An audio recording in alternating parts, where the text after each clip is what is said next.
So a little project I got done is this little base here.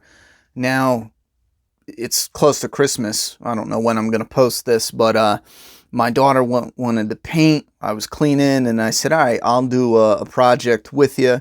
She ended up deciding to watch The Grinch instead. She changed her mind, but I was already started on this. It was a foam block that came in, something I had bought off the internet, and the protective foam. Anyway, this protective foam is not too good. I do like how it has this different type of texture. It's the styrofoam that's little balls. And I have other styrofoam that I don't even know, but it's not this type. This type crumbles. It holds paint awkwardly. It's very tough, and the colors are dark compared to other things. Like the gray that's on here is the same gray on here, and it's so much lighter, and the texture spray worked so much better. The texture spray on this just kind of, I don't know, it settled oddly. This, you can feel the texture. This is still kind of flat. Well, no, you can feel the texture, but it just, I don't know, it did something different with it. Anyway, so I would prefer to work with different foam in the future. I am getting into more hands-on stuff. I'm new to the whole diorama and all that. I do want to get into sculpting. This is the only thing I do have. I'm brand new into sculpting, but I wanted to do a mouth with a chin. I showed this off a while ago. I still got paint on my hand from doing, not this, my daughter's. I'm painting something for my daughter for Christmas. And anyway, I'm new into sculpting, but I really like how that came out. But I want to get into sculpting things from movies that aren't out, like Krampus, for example, the troll from Cat's Eye, stuff that you can't find easily. I want to just sculpt my own. And then I have my comic book, and I want to do my own people from my comic. I know there's a zombie in it. You guys, yeah, this guy right here is friggin' epic. I can't hold the thing up without hurting the comic, but I want to do my own stuff. So I got a lot to learn, and I'm new, so it's going to take a bit. Anyway, so what I did here was I took the foam. It's a perfect rectangle, sharp corners, as you can see here. There's two of these blocks. Originally, I was going to connect them right here, have them run along the top here, both the same size. So I kept all the corners sharp because you don't really see them, but the front, I kind of chipped away at them to give them a broken concrete look. And then when I did that, I thought, oh, you know what? This is thick enough. Instead of just being a base, I can actually put the skulls in. So that led me to think, okay, then I can put the ones that have the spine, I could put them on display next to them. Do the same for both sides. And then I can even do the disc, the smart disc. And then I thought, well, maybe I'll make a little sacrifice area with a bloody knife. It's like a little chipped out area where they put the bloody knife. And I thought, man, I'll put the extra mask in the middle, extra predator mask. So I carved out a spot where you can actually set the predator mask in and just slide it down into place. Same thing here. I thought, well, since it's kind of like a shrine or whatever, I'll chisel out an area that makes it look like they just broke away some rocks and they have their staves here. And nothing's glued in. I'll show that in a minute. I chipped off the sides. I didn't even repaint them, but I clipped off the tips because I got a ton of these. I clipped off the tips and then I just hung it in there. Got another smart disc. This is just setting here. Everything is done, so it's not glued into place, which I'm real happy about. I repainted a few things too. I repainted the predator skull. Oh, I forgot. I stuck that in a toothpick here to hold it up. I repainted the predator skull. It had like a cream dirt color, and the blacks in the eyes and mouth weren't so clear. Same thing for this guy. I repainted him and the other skull down at the bottom. It was like a cream dirt color and kind of like yellows, and I wanted it dirtier. So I just went in there. I painted them white to have some white stand out. And then you can't see it. I mean, if you look close, you can, but at a distance, it blends well. And then I put in some, a little bit of yellow and then that dark coal color. And I blacked the eyes. The eyes were like white. So it didn't have that creepy skull look to it. So I blacked out the eyes and the nose. Anyway, same thing for this guy. I dirtied this one up pretty good. I like how that coal color, it's like a coal black. You can see a little too much white there. Anyhow, so the idea is a little platform. The spikes from the throwing star here, last minute I stuck them in reverse to use as a little holder for this predator's blade. I think this opens because if it doesn't, his arm can't hold it good. Yeah, okay, that opens. I still don't think he can hold that. That's too thick. Anyway, that paint is annoying the shit out of me on my fingers. So one thing I really wanted to do, and then I'll go over what I did here. I wanted everything to sit without having to glue it. So the skulls actually just sit in the hole there. That way, you don't have to ruin your accessories. You just pop them in. This guy just sets here just because I had him and I didn't want to put him anywhere else. The skulls here just slide into place. And everything looks nice when you take everything out. That was another important thing. Because if I decided to move them, I didn't want the underside to not look, you know, unpainted and stuff like that. Same thing for these. You could just take them out. Smart disc, you could just take it out. Everything rests like these. They rest in the bottom here. And then you set them up and they just hold up. The smart disc is the same way. You set it in the bottom and it's actually chiseled out in a slant. So it looks like it's straight up maybe. From this angle you can see it better. It's sitting at a slant. These, I just darkened them up some. And then I darkened that because that's supposed to be like a rope. I didn't have a brown and I didn't want to open a brown just to do this one little piece. I'm going to do more coloring in the next year because I do want to get in the coloring. This red came out awful. I don't have the right red for blood. I put it on there and it looked terrible.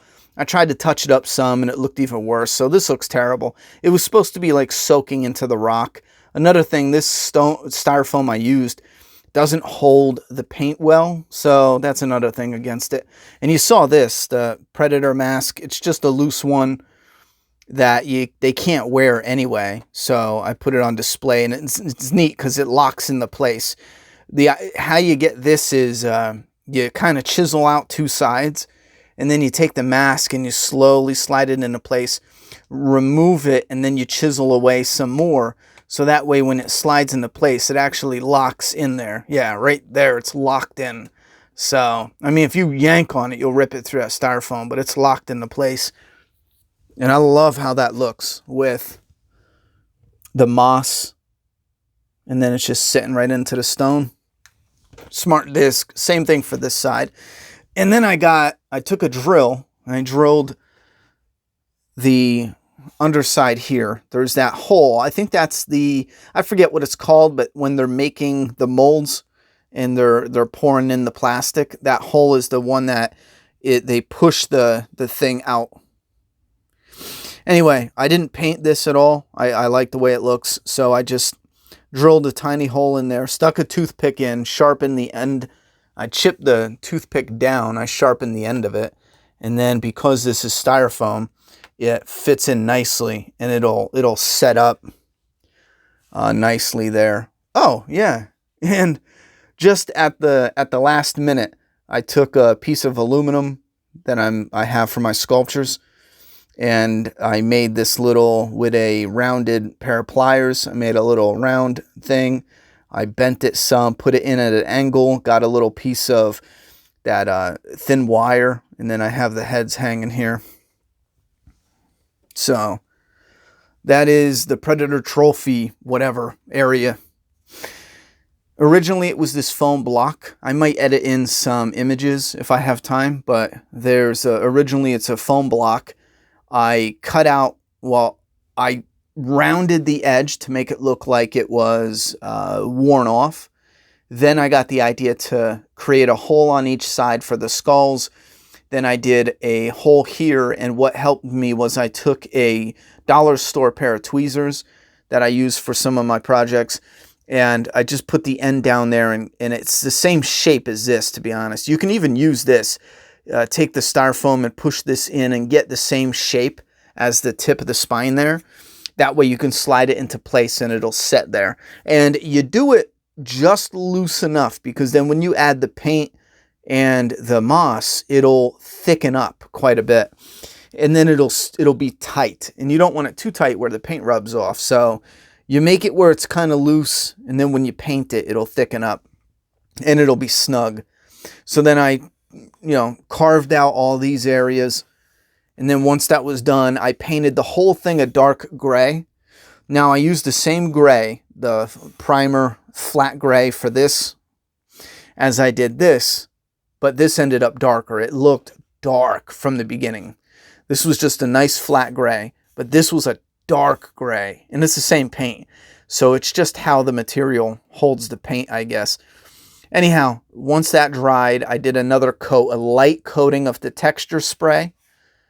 And that's the trick. If you use the texture spray, when I first used it creating these, the texture spray was the only thing I used on some of these. I just took a white styrofoam. They come in the dollar store. You can get them like that. I think it's like 2 for $1. Well, I just did texture spray on them, and it was thick and it looked nice. I thought it was great.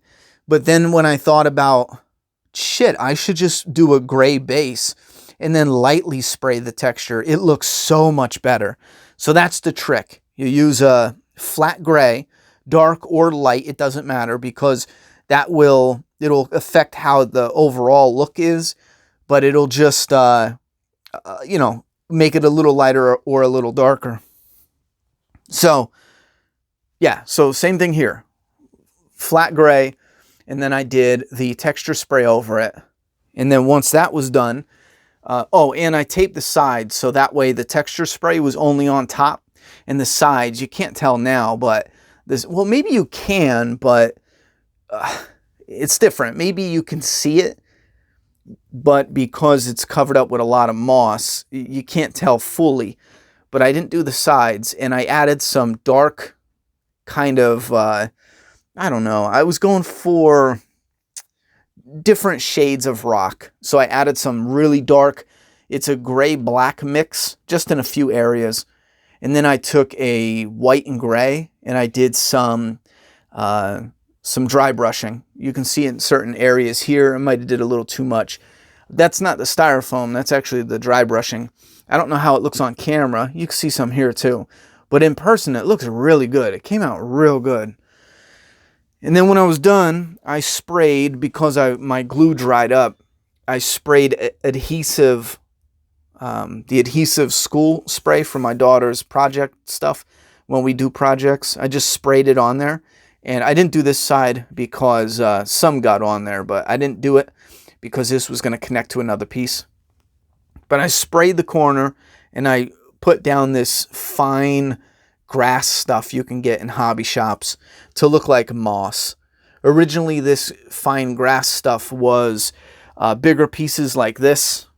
I glued that to this looked a lot better because it had the whole shelf was a vine, but I already glued that to a picture frame, so I left that up. I'm going to do something later when I get a house, but for now, that's just sitting there. So what the crumbs from that is what I used here. And there was also little moss packets that had like a fine grass. So I sprinkled that on the texture, tapped it clean, and that's all you need. And that's how it came out. I really dig how the skulls look with that rock and the moss look. This corner is probably my favorite. I friggin' love that. And then I just, I didn't even put any coating on it either. Because of the way it came out, at first I was really disappointed because it was such a pain because this type of styrofoam just did not handle well. So I didn't coat it. These I put a matte gloss finish on it. So you can't just scrape this off. You could put statues on it. You could put figures on it. My cousin was over and we were shooting his new assault rifle. So I picked up the shells so they didn't get caught in the lawnmower, and I just tossed them up here. I did it just to clean up the yard, and then I liked how it looked, so I said screw it, and I left them there. I just did that the other day. I just literally threw them there, so I'd probably straighten them out a bit. I put some on the ends, but anyway, you can set stuff on my shelf. I got to show this off. If I haven't shown it off, I will put a video up. But these shelves got ruined when I moved. So long story short, I did the same process, a gray coat and then a slight texture spray, and I fucking love them. They look like concrete. I love them. Before they were just brown. They were kind of like this. But oh man, I love them. Anyhow, that is what I wanted to show off. I think it looks pretty badass. I'm probably not going to keep it. I'll probably end up getting different foam and doing one up that's a little better blood. But I do want to do something. Get some of these on the wall, kind of looking like the Ninja Turtles on a shelf, but with the accent of brick and ruins and shit like that. Because I really dig having years ago, my first office had nothing, just painted walls. I was like, man, this room is boring, so I painted my office. And then when I got into YouTube, someone sent me one of these Jason figures. And I just threw it in a shoebox and like forgot about it. And then I ran into a store with buying my daughter a present. And I saw that and I loved the Predator. And I was like, oh my God, they look friggin' amazing. Is this what toys look like nowadays? So I'm almost positive this is the first toy I actually bought to throw on the wall. And I just bought that thinking that's it. I'd never buy anything else ever again. And then like a year later, or maybe a few months, The Walking Dead came out and I was following that, and I ended up buying a black and white Rick that looked like this, and I took it back to the store and thought it was stupid. I was like, I'm not a toy collector. This is fucking dumb, you know? And I regretted it still to this day. I should have kept that. Anyhow, I got into YouTube and I got a kick out of statues and figures, but they got to look cool. I think we have some small stuff up, like, you know, Predator, anything, Edward Scissorhands, because they don't make much. Fortnite thing, I still love that because it's like the poster. But the ones that look like that Predator in Catwoman, I haven't pulled her out of the box. I reviewed her, but that penguin there is amazing. That detail. And like I said, just stuff from movies. And Mikey is on the floor. He got broken. His leg got broken. Where's he at? I don't want to talk about that. He was just standing up and his leg snapped in half. Literally just standing up. I'm furious about it. As a matter of fact, I tried gluing it, but there's no luck, so I got to figure something out. He was standing up with his brothers, and I was in my office, and I just heard a crush. You know, it just crashed. I don't know what crush is, but I just heard a crash, and I looked up, and he was teetering here, and I went like this, and I caught him, but then his leg just kept falling. I was like, what the are you shitting me? He was in a stance for like a year, and then he just cracked and fell, so I'm real disappointed. That's why I put Shredder on the ground, because if Shredder breaks, I'm going to be furious. Anyhow, so that's the shelf. I got off topic, but I wanted to show it off because it is cool. Alright, that's it.